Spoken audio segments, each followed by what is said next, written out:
Hello दोस्तों, मेरा नाम नेहा है।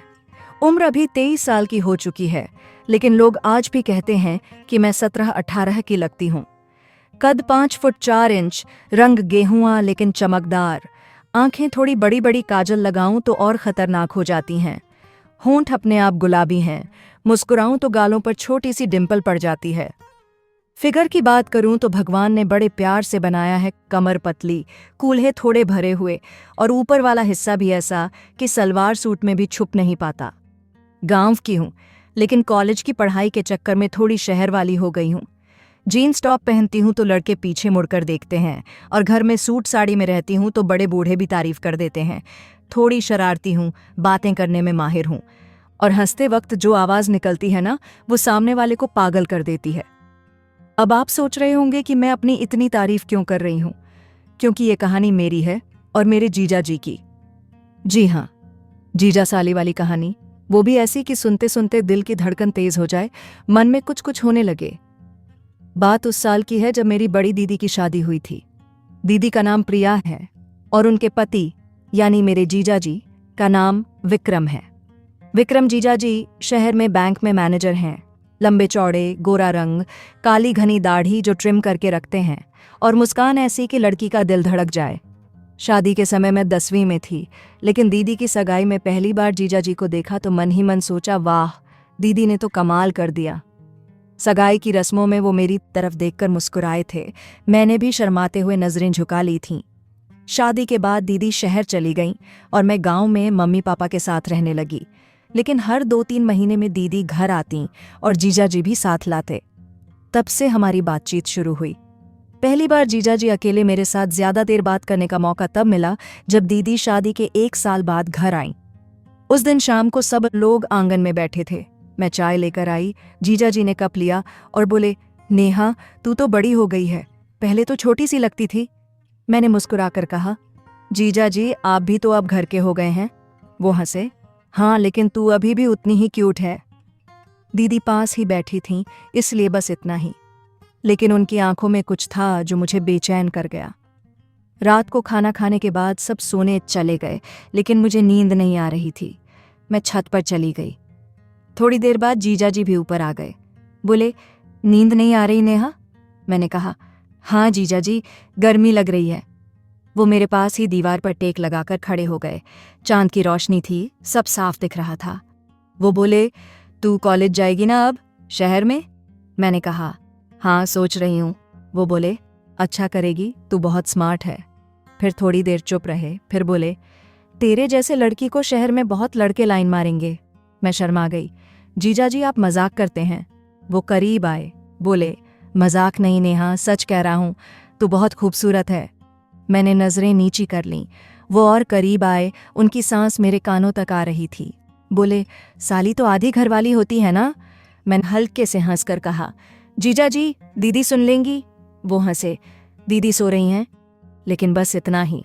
वो वापस नीचे चले गए और मैं वहीं खड़ी रह गई। दिल जोर जोर से धड़क रहा था। अगले दिन सुबह उठी तो जीजा जी बिल्कुल नॉर्मल थे। नाश्ते की टेबल पर बोले, नेहा, आज तू मेरे साथ फोटो खिंचवाएगी? नई कैमरा लाया हूं।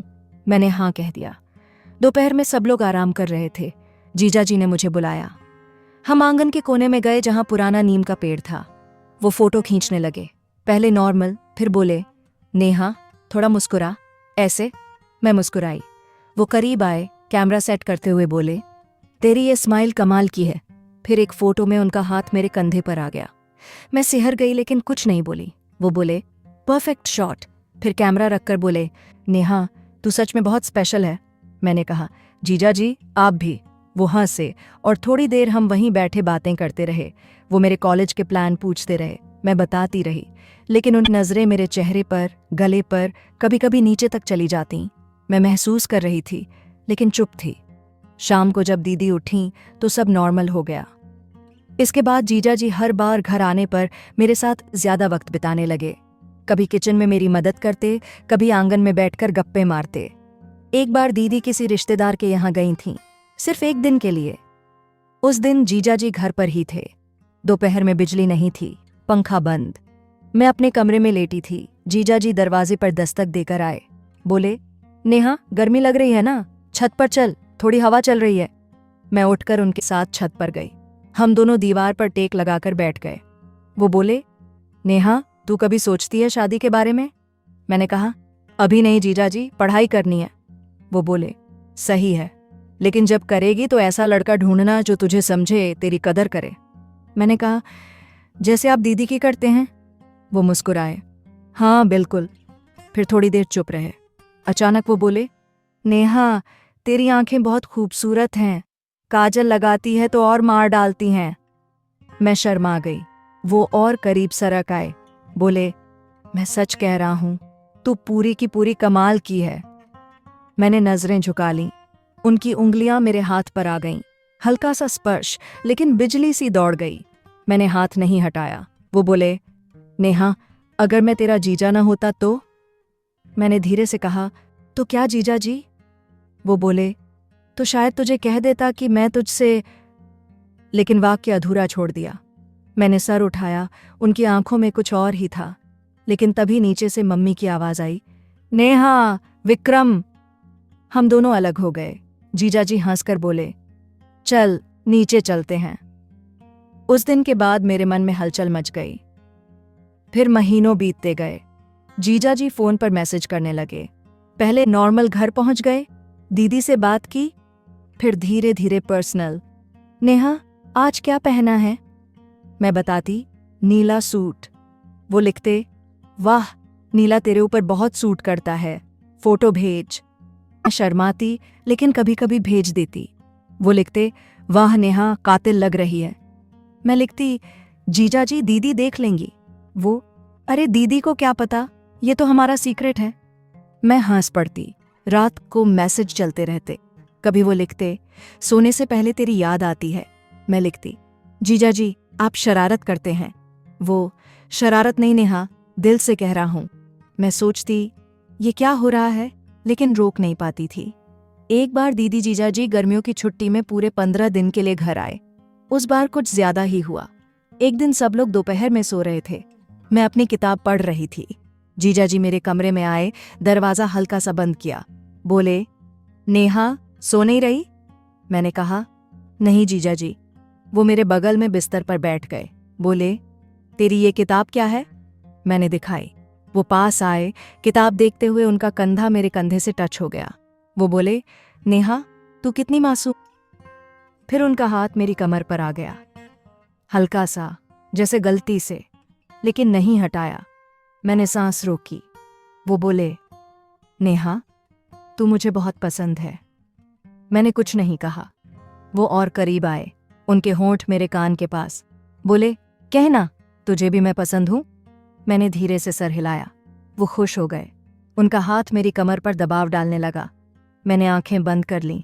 लगा अब कुछ होने वाला है, लेकिन तभी बाहर से दीदी की आवाज आई, विक्रम कहाँ हो?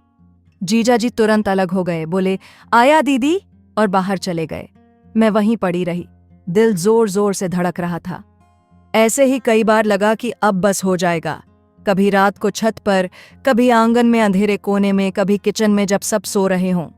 हर बार थोड़ा और करीब, थोड़ा और स्पर्श, थोड़ा और बातें। जीजाजी कहते, नेहा, बस एक बार तू हाँ कह दे, मैं सब संभाल लूंगा। मैं डरती भी थी, चाहती भी थी, लेकिन कुछ कह नहीं पाती थी। फिर एक दिन बड़ा ट्विस्ट आया। जीजाजी ने मुझे अकेले में बुलाया और कहा, नेहा, मुझे तुझसे बहुत जरूरी बात करनी है। मैं डर गई। सोचा, अब या तो सब खत्म या सब शुरू। वो बोले, नेहा, मैंने तेरे साथ जो भी किया, जो भी कहा, वो सब एक वजह से था। मैं चुप रही। वो बोले, तेरी दीदी को 2 साल से बच्चा नहीं हो रहा था। डॉक्टर ने कहा था स्ट्रेस की वजह से। मैंने देखा तू बहुत शर्मीली है, कॉन्फिडेंस कम है। मैंने सोचा, अगर मैं तेरे साथ थोड़ा फ्लर्ट करूं, तुझे स्पेशल फील कराऊं, तो तेरा कॉन्फिडेंस बढ़ेगा, और जैसे जैसे तू खुलेगी, दीदी भी खुश रहेगी, स्ट्रेस कम होगा। मैं हैरान रह गई। वो बोले, और देख, आज दीदी प्रेग्नेंट है, डॉक्टर ने कंफर्म किया है। मैं रो पड़ी। वो बोले, माफ कर नेहा, मैंने तुझे इस्तेमाल किया, लेकिन अच्छे के लिए। तू अब बहुत कॉन्फिडेंट हो गई है, कॉलेज में टॉप करती है, लड़कों से बात करती है, सब कुछ ये सब मेरी वजह से हुआ। मैं पहले तो गुस्सा हुई, लेकिन फिर समझ गई, जीजाजी ने मुझे सिर्फ बहन की तरह प्यार किया था, ताकि मैं मजबूत बनूं, आज दीदी के 2 बच्चे हैं, मैं शहर में अच्छी जॉब करती हूँ और मेरा बॉयफ्रेंड भी है जो मुझे बहुत प्यार करता है। जीजा जी आज भी मेरे सबसे अच्छे दोस्त हैं। जब भी मिलते हैं हंसते हैं और कहते हैं, साली जी जीजा का फ़र्ज़ अदा किया ना। मैं हंस पड़ती हूँ। तो दोस्तों, ये थी मेरी और जीजा जी की कहानी। थोड़ी शरारत, थोड़ा सस्पेंस, लेकिन आखिर में सिर्फ प्यार और फैमिली। आपको अच्छी लगी ना?